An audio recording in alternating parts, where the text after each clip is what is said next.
পার্কের বেঞ্চে বসে মটর সেদ্ধ আর মুড়ি খাচ্ছিলাম। মটরগুলো শুকিয়ে গিয়েছিল অনেকক্ষণ। কখন চণ্ডীদা এসে পাশে বসেছে খেয়াল করিনি। গোড়াচাঁদ, তুই চোখ মুখে রেখে অবস্থা করেছিস বলতো? গাল ভর্তি দাড়ি, হাতে বন মানুষের মতো নখ। মানুষ দেখলে তোকে কি ভাববে বলতো? জানিস কারখানায় চৈতালি আজ আমাকে কি বলছিল? চৈতালি কি বলছিল তোমায়? বলছিল এই যে ওর তোকে ভালো লাগে। আহ চণ্ডীদা, কি শুরু করেছো বলো তো? দেখ, আমি তোকে খুব কাছ থেকে চিনি, ভাইয়ের মতো দেখি বলেই তো বলছি, নাকি? না হলে আমার কোনো দায় নেই। চণ্ডীদা উঠে যাচ্ছিল। চণ্ডীদা, যেও না। আমার কাজ আছে, আর তাছাড়া আমার কথা তো তোর বিরক্তির কারণ। সবাই তো ছেড়েই যায় চণ্ডীদা, কি থাকে বলো? আহ গোড়া, আবার বলেছি না এসব কথা একদম বলবি না। আমি কি তোর কেউ নই? তুমি যে আমার কাছে কি সে আমি জানি। তোমার জন্যই তো ওই নরক থেকে বেঁচে ফিরে আসতে পেরেছি। তবে আমার জীবনের একটা অতীত আছে জানো। আহ গোড়া, সে তো জানি। না না, তুমি জানো না। সে এক সোনালি অতীত, সোনালি সময়ের কথা। তখন ভোরের আলোয় স্বপ্ন বোনা ছিল, দুটি হৃদয়ের মিলনের অপেক্ষায় দিন গোনা ছিল, বটের তলায় মিঠে গলায় গান শোনা ছিল।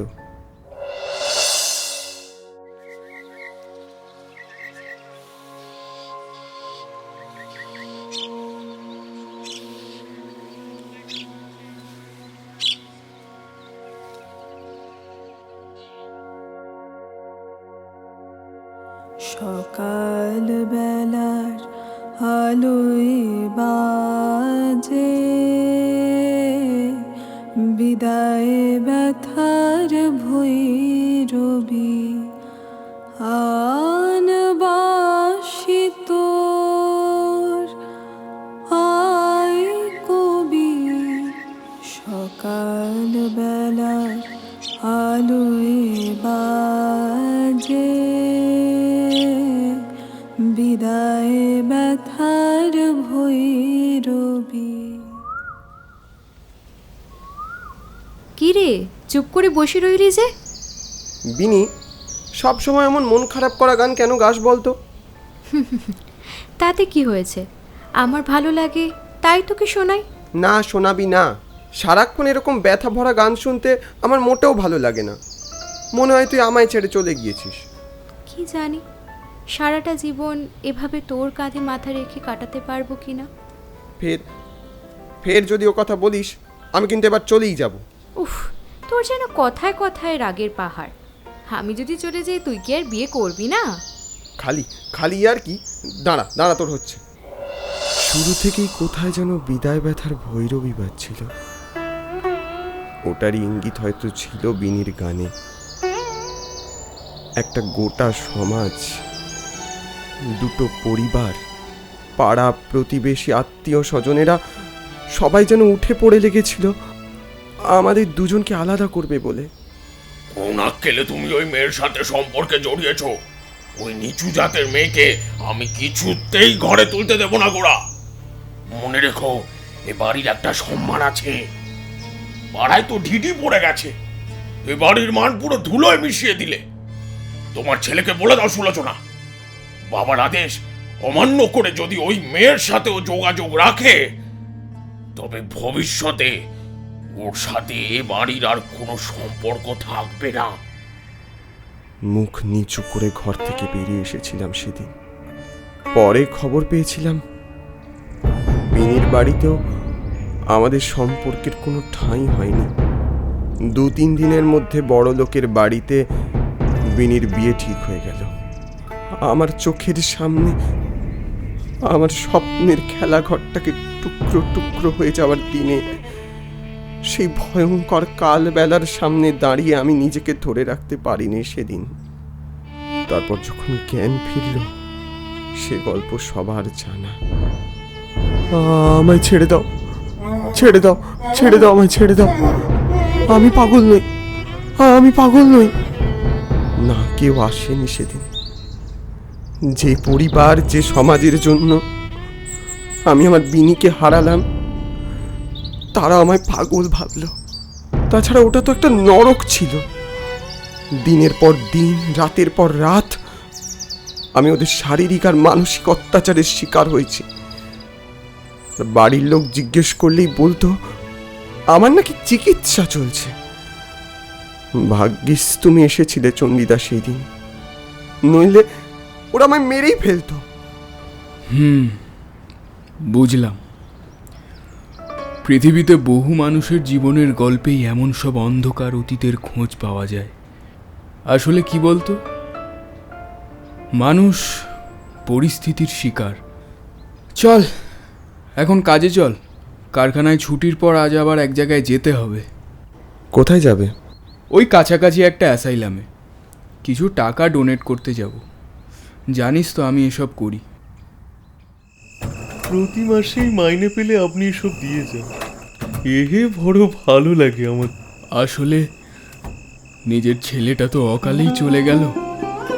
এই টাকা পয়সা জমিয়ে আর কি করব, তাই মাসে এক আধবার এই মানুষগুলোর সাথে সময় কাটিয়ে যাই। তাতে বড় শান্তি মনে হয় জানেন। এই কিছু ফল পাকড় আর কিছু টাকা আছে, রাখুন। গান গান কে গাইছে? আসলে দিন দশেক হলো বকুলপুরের অ্যাসাইলাম থেকে এসেছে মেয়েটি। বাড়ির লোকজন বলছিলেন বিয়ের দিন থেকে হঠাৎই অস্বাভাবিক আচরণ করতে শুরু করে। তারপর থেকেই ওর ঠিকানা অ্যাসাইলাম। কিন্তু মেয়েটার গলাখানি ভারী মিষ্টি। কোথায় আছে ও? এই তো আসুন না। আচ্ছা, ওর ওষুধপত্রের লিস্টটা আমায় একটুখানি দেবেন, আমি ওগুলো পাঠিয়ে দেব। আচ্ছা, বরং ফেরার সময় আপনাকে দিয়ে দেবো। সকাল বেলার আলোয় বাজে বিদায় ব্যথার। আরে চণ্ডীদা, তুমি কখন এলে? বেশ তো গাইছিলি, থামলি কেন? জানিস গোরা, গতকাল অ্যাসাইলামে একটি মেয়েকে দেখলাম। অপূর্ব গানের গলা। বকুলপুরের অ্যাসাইলাম থেকে এসেছে শুনলাম। বকুলপুর? এ বাবা, একদম ভুলে গেছি, একটা ফোন করার আছে। চণ্ডীদা পকেট থেকে ফোনটা বের করে কোন একটা নাম্বারে ডায়াল করলো। হ্যালো চরণবাবু, আমি মোহনের হাত দিয়ে ওষুধগুলো পাঠিয়ে দিয়েছি। হ্যাঁ, আপনি একটু দেখে নেবেন। হ্যাঁ, বিনোদিনীর। ভারী মিষ্টি গলা মেয়েটি। হ্যাঁ, কোনো প্রয়োজন হলে অবশ্যই জানাবেন। রাখি তাহলে। হ্যাঁ। চণ্ডীদা, ফোনে তুমি কি নাম বললে ওটা? ও, অ্যাসাইলামে যে মেয়েটি গান গাইছিল তার কথা বলছিস? মেয়েটির নাম তো বিনোদিনী রায়। নামটা শুনে বুকের ভিতরটা কেমন দুমড়ে মুচড়ে এক হয়ে গেল। আমার বিনি অ্যাসাইলামে? না, এ হতে পারে না। আমি নিজের চোখে ওর বিয়ের সামিয়ানা দেখে এসেছি। কি বলছিস তুই? আমি তো কিছুই বুঝতে পারছি না। তবে শুনেছি মেয়েটি নাকি বিয়ের দিন থেকেই অসুস্থ হয়ে পড়ে। আমার কেন মনে হচ্ছে এই বিনোদিনী আমার বিনি। আমাকে একবার ওর কাছে নিয়ে যাবে চণ্ডীদা? কেন নিয়ে যাব না? নিশ্চয়ই নিয়ে যাব। আমি তোর মনের অবস্থা বুঝতে পারছি। একটু ধৈর্য ধর, কাল ভোরে আমরা যাব। রাতের অন্ধকার কাটতেই এক নতুন ভোরের আলো এই শহরকে স্পর্শ করল। মনের মধ্যে হাজারো অনিশ্চয়তার দোলাচল।